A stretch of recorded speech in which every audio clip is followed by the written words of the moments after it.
رکھ بھی لیا جائے، حبشے کے کالے بلال کے پیروں کے ساتھ جو مکہ کی خاک لگی، مدینہ کی خاک لگی، اس کی حیثیت آسمان اور زمین کے درمیان میں پیدا ہونے والے خلا سے بھی زیادہ ہے۔ احسان پور کا جوان مجھے کہے گا، کوٹتو کا پڑھا لکھا فرد مجھے کہے گا، مولانا یہ انداز خطابت ہے، ایسا بھلا ہوتا ہے کبھی؟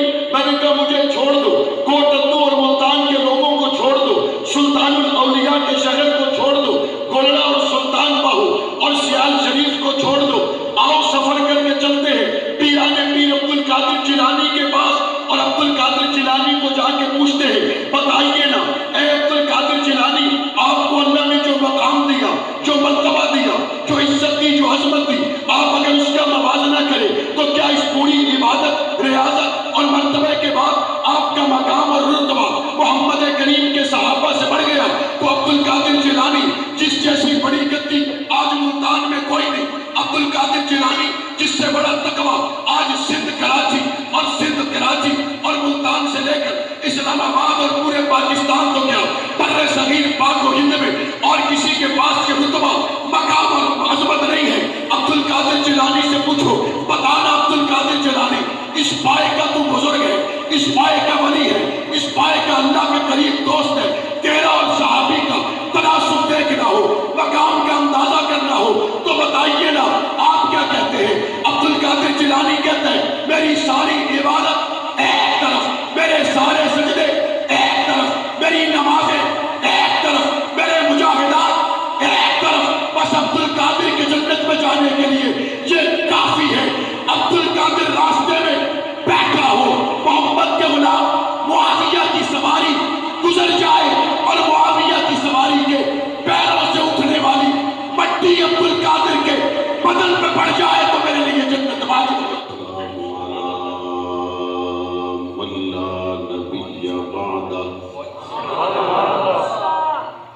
وعلى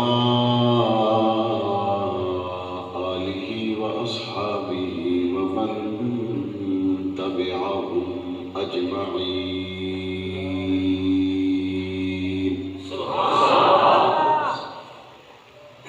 أما بعد فأعوذ بالله من الشيطان الرجيم. بسم الله الرحمن الرحيم.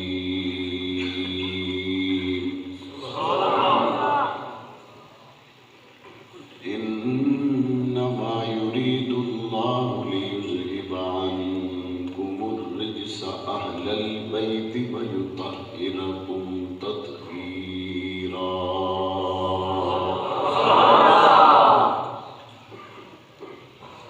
قال رسول الله صلى الله عليه وسلم: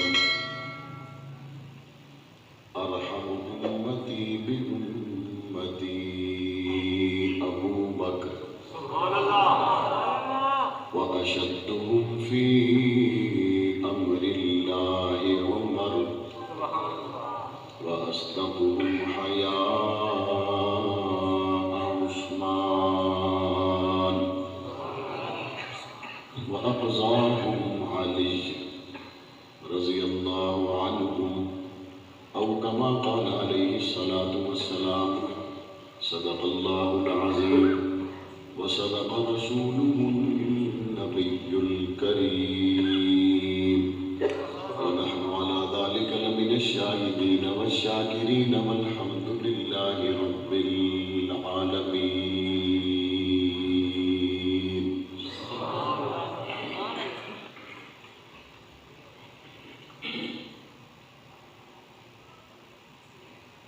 آقا نہ ہوتے اجالا نہ ہوتا،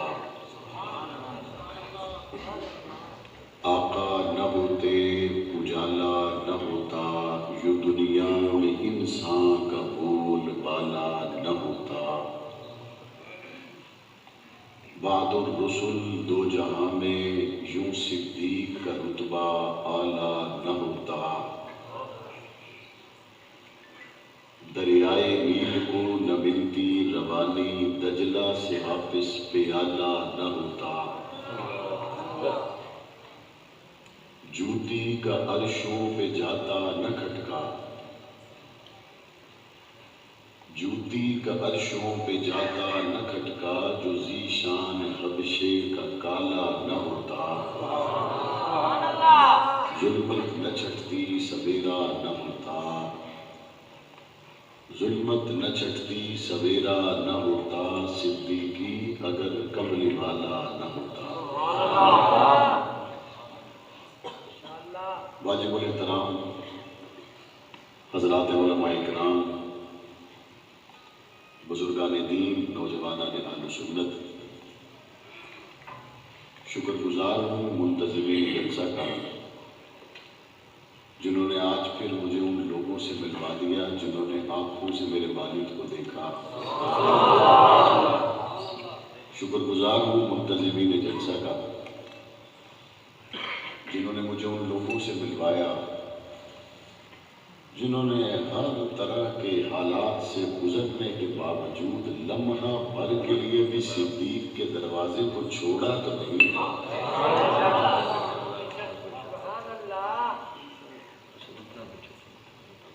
میرے سامنے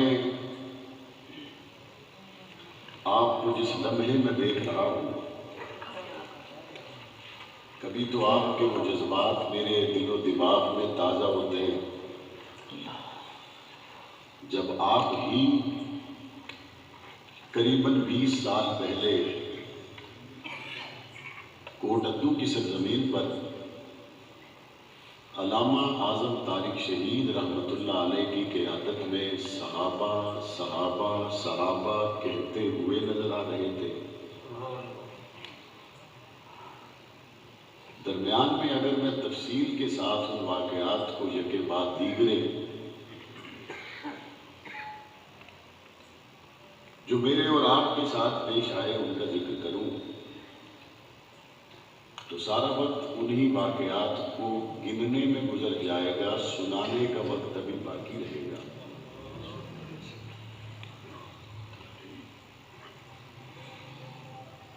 میرے خود کے اوپر ایک ایسی رات تھی جس کی 18 مہینے تک صبح نہیں ہوئی۔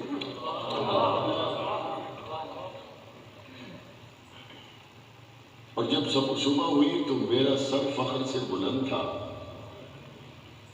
اور دل میں ایک احساس تھا کہ اگر رات شروع ہوئی تو بھی صدیق کے لیے تھی، صبح ہوئی تو بھی صدیق کے لیے تھی۔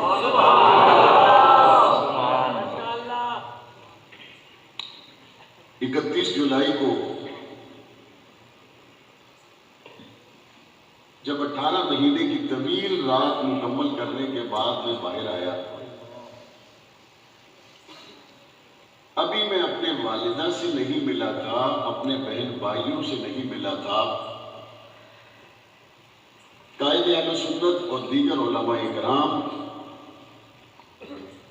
ایک جگہ پر ہم بیٹھے ہوئے تھے، تو اس وقت میرے دل میں اللہ نے جو بات ڈالی وہ آپ نے سنی ہوگی، اور وہ یہی تھی کہ اگر یہ زندگی طیبہ طاہرہ عائشہ صدیقہ کے لیے 1000 بار مل کر ختم ہو جائے تو بھی ہم حجرہ مصطفیٰ سے پیچھے ہٹنے والوں میں سے نہیں ہیں۔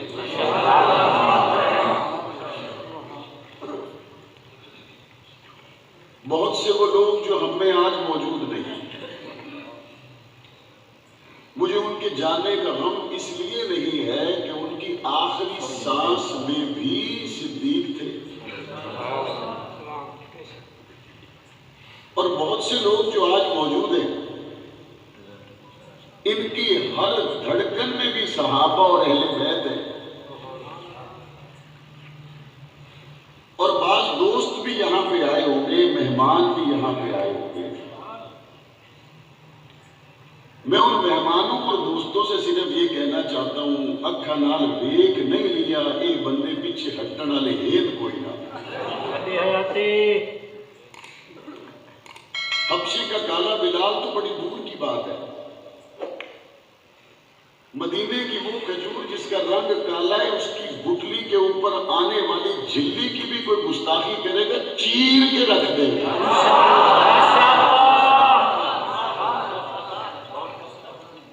زیادہ سے زیادہ یہی کہو گے نا کہ تمہاری بوڑھی ماں ہے، اس کا لحاظ کرو، کی امیدوں کا مرکز تم ہو. زیادہ سے زیادہ بتانے سمجھانے کے لیے یہی جملہ ہوتا ہے. گھروں میں تمہاری جوان بیٹیاں ہیں، ان کی امیدوں کا مرکز تم ہو. اپنی بیٹیوں کو دیکھو، تھوڑا سا لحاظ کرو. یہ مشورہ دینے والا ابھی اپنی زبان روکتا نہیں ہے کہ دنیا کے ہر مسلمان کے دل میں فوراً ایک ترازو لگ جاتا ہے، اور اس ترازو میں تلتا کیا ہے؟ اس ترازو میں وہ تولتا ہے ایک طرف ماں کی محبت اور دوسری طرف عائشہ کی محبت کو تولتا ہے. اس کے دل میں ایک ترازو لگتا ہے، اور اس ترازو میں وہ ایک طرف اپنی بیٹیوں کی محبت تولتا ہے اور دوسری طرف رحمت للعالمین نبی کی 4 بیٹیوں کی محبت کو تولتا ہے، اور وہ فوراً نتیجہ نکالتا ہے. اگر تو برابر برابر وزن ہو تو تولنے والے کو 2 منٹ انتظار کرنا پڑتا ہے، اور وہ دیکھتا ہے کہ پلڑا برابر ہے یا جھک گیا. بھائی بتاؤ، چھٹاک اور من کا بھی کوئی انتظار کرتا ہے؟ تولے اور من کا بھی کوئی انتظار کرتا ہے؟ خدا کی قسم کھا کے کہتا ہوں، میری ماں کی محبت تولے سے بھی کم ہے، عائشہ کی محبت زمین اور آسمان سے بھی زیادہ ہے. ہماری بیٹیوں کی محبت تولے اور ماشے اور رتی سے بھی کم ہے. رسول اللہ کی 4 بیٹیوں کی بات آئے گی، زمین اور آسمان سے بھی زیادہ ہے. ہمارے پیر اور مرشد، امام اور بڑے سے بڑے ولی اور متقی اور پرہیزگار کی محبت کو اگر مل ملا کے ایک پلٹے میں رکھ بھی لیا جائے، حبشے کے کالے بلال کے پیروں کے ساتھ جو مکہ کی خاک لگی، مدینہ کی خاک لگی، اس کی حیثیت آسمان اور زمین کے درمیان میں پیدا ہونے والے خلا سے بھی زیادہ ہے. احسان پور کا جوان مجھے کہے گا، کوٹتو کا پڑھا لکھا فرد مجھے کہے گا، مولانا یہ انداز خطابت ہے، ایسا بھلا ہوتا ہے کبھی؟ میں نے کہا مجھے چھوڑ دو، کوٹتو اور ملتان کے لوگوں کو چھوڑ دو، سلطان الاولیاء کے شہر کو چھوڑ دو، گولڑا اور سلطان باہو اور سیال شریف کو چھوڑ دو. آؤ سفر کر کے چلتے ہیں پیران پیر عبد القادر جیلانی کے پاس، اور عبد القادر جیلانی کو جا کے پوچھتے ہیں، بتائیے نا اے عبد القادر جیلانی، آپ کو اللہ نے جو مقام دیا، جو مرتبہ دیا، جو عزت دی، جو عظمت دی، آپ اگر اس کا موازنہ کریں تو کیا اس پوری عبادت، ریاضت اور مرتبہ کے بعد آپ کا مقام اور رتبہ محمد کریم کے صحابہ سے بڑھ گیا؟ تو عبد القادر جیلانی جس جیسی بڑی گدی آج ملتان میں کوئی نہیں، عبد القادر جیلانی جس سے بڑا تقویٰ آج سندھ کراچی اور سندھ کراچی اور ملتان سے لے کر اسلام آباد اور پورے پاکستان تو کیا بر صغیر پاک و ہند میں اور کسی کے پاس کے رتبہ، مقام اور عظمت نہیں ہے. عبد القادر جیلانی سے پوچھو، بتانا عبد القادر جیلانی، اس پائے کا تو بزرگ ہے، اس پائے کا ولی ہے، اس پائے کا اللہ کا قریب دوست ہے، تیرا اور صحابی کا تناسب دیکھنا ہو، مقام کا اندازہ کرنا ہو تو بتائیے نا آپ کیا کہتے ہیں؟ عبد القادر جیلانی کہتے ہیں میری ساری عبادت ایک طرف، میرے سارے سجدے ایک طرف، میری نمازیں ایک طرف، میرے مجاہدات ایک طرف، بس عبد القادر کی جنت میں جانے کے لیے یہ کافی ہے.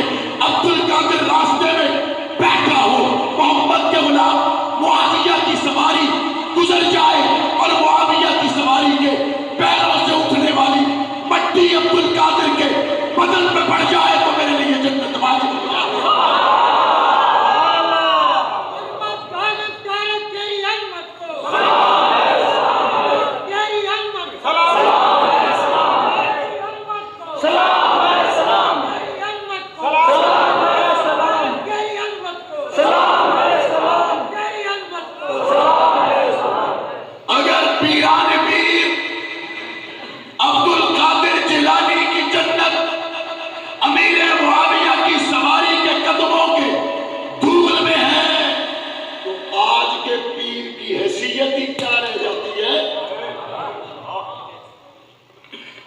اگر عبد القادر جیلانی محبوب سبحانی اپنی جنت حضور کے صحابی کے قدموں سے لگنے والی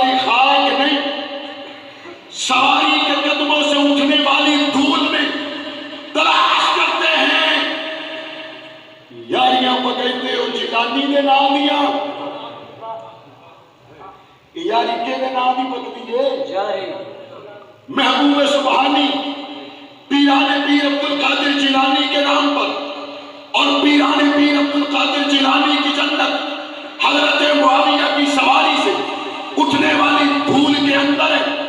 یارنی آلے دے ناتے کھیرا کھانیاں ہور گالے، یاری آلے دی محبت جو خون دینا ہور گالے۔ مولانا اعظم طارق فرمایا کرتے تھے سوکھا ٹائم ہوئے تو قربان جانیاں، اوکھا ٹائم ہوئے تو ملتان جانیاں۔ ہوتا ہے نا ایسا؟ اچھا ابھی کوئی یہ بھی سوچے گا یہ سوکھا اوکھا ہوتا کیوں ہے؟ کلمہ پڑھ لیا تو کیا یہ کافی نہیں ہے؟ نماز پڑھ لی تو کافی نہیں ہے؟ کیا جیل جانا ضروری ہے؟ گردن کٹانا ضروری ہے؟ ہتھکڑی پہننا ضروری ہے؟ کیا بدر میں جانا ضروری ہے؟ احد میں جانا ضروری ہے؟ حنین میں جانا ضروری ہے؟ بیوی بچوں کو چھوڑنا ضروری ہے؟ قرآن کے اندر سنا احسب الناس ان یترکوا ان یقولوا آمنا وهم لا یفتنون۔ تم کیا سمجھتے ہو اتنا کہنا کافی ہو جائے گا ہم ایمان لائے اور جنت تک پہنچ جاؤ گے؟ آزمائے جاؤ گے، آزمائے جاؤ گے، تختے دار پر کھینچے جاؤ گے، آزمائے جاؤ گے، انگاروں پہ لٹائے جاؤ گے، آزمائے جاؤ گے۔ کبھی حضور نکلیں گے تبوک کی طرف اور تمہیں کہا جائے گا کہ آ جاؤ، اس وقت مال لانے کی باری آئے گی تو محمد کا سچا صحابی سارا دن یہودی کے باغ میں مزدوری کرے گا اور شام کو ایک مٹھی جو لائے گا اور دنیا کی سب سے بڑی طاقت سے ٹکرانے کے لیے حضور کے قدموں پہ لا کر وہ جو یا کھجوروں سے بری ہوئی مٹھی ڈھیر کر دے گا اور پاک پیغمبر فرمائیں گے اس نو چاہ کے مال جڑا چندے واسطے مال کا ڈھیر لگا پہ ہے اس کے اوپر رکھو، یہاں بھی رکھو وہاں بھی رکھو ادھر بھی ادھر بھی۔ یا رسول اللہ کیوں؟ فرمایا میرا ورکر میرا کارکن جس اخلاص کے ساتھ لے کے آیا ہے، بعد میں آنے والوں سن لو، احد پہاڑ کے برابر سونا بھی خرچ کرو گے محمد کے صحابی کو نہیں پہنچ سکتے۔ یا اللہ یہ لڑنا ضروری کیوں ہے؟ مرنا ضروری کیوں ہے؟ جان دینا ضروری کیوں ہے؟ زخم اٹھانا ضروری کیوں ہے؟ محمد کریم کا کلمہ پڑھ لیا اب جنت فوراً ملتی کیوں نہیں؟ حضور کا ساتھ دے دیا اب جنت کا دروازہ کھلتا کیوں نہیں؟ دینا چاہے تو رب دے سکتا ہے لیکن پڑھو قرآن، اللہ کہتا وَلَيَعْلَمَنَّ اللَّهُ الَّذِينَ صَدَقُوا وَلَيَعْلَمَنَّ الْكَاذِبِينَ۔ اللہ دنیا دے وچ وکھرے کر دے وے سچے کیڑے تے کوڑے کیڑے۔ اگر آزمائش کا چھلنی نہیں لگے گی، سختی نہیں آئے گی تو قیامت کے دن منافق بھی تو کہے گا نا ہم تو اللہ کے نبی کے ساتھ تھے، ہم نے تو نمازیں پڑھی تھی، ہم تو حج پہ بھی گئے تھے، کھانے کے بعد جب میٹھا کھانے کی سنت تھی تو وہ ہم نے عمل کیا تھا، مسواک بھی کرتے تھے، وضو بھی کرتے تھے۔ اللہ نے فرمایا میں حکم دوں گا محمد کے غلاموں دنیا کی سپر طاقت کے مقابلے میں نکلنا ہے، اس دور کے امریکہ اس دور کے نیٹو کے مقابلے نکلنا ہے، یہاں پہ پھر منظر بدل جائے گا۔ میں نے کہا رب کریم منظر کیا ہوگا؟ اللہ کہتا سچے وہ ہوں گے جن کے پاؤں میں جوتا نہیں ہوگا لیکن محمد کے شانہ بشانہ ہوں گے، سچے وہ ہوں گے جن کے پاس سواری نہیں ہوگی لیکن محمد کے شانہ بشانہ ہوں گے،